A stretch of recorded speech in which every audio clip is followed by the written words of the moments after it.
السلام عليكم ورحمة الله وبركاته، مساكم الله بالخير جميعا. هذه رسالة لإخواني الذين يتابعون التيك توك في المجالس.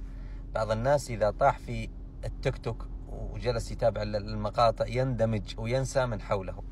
يا أخي المبارك، تمر عليك موسيقى، تمر عليك أغاني، تمر عليك أصوات صاخبة ما يجوز سماعها ولا يجوز أيضا نشرها لمن حولك.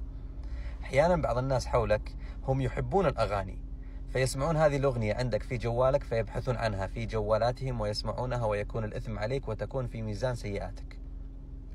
أو يكون من حولك ناس مستقيمين فضلاء لا يحبون سماع الأغاني ويرون حرمة سماع الأغاني، فأنت تؤذيهم، وقد قال النبي صلى الله عليه وسلم: لا تؤذوا عباد الله.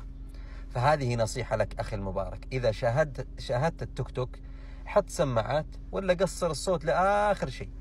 ما يصلح ترفع الصوت وتسمع عندك 2 3 4 من الشباب فتؤذيهم بهذه الموسيقى الصاخبة. شكرا لكم، الله يحفظكم.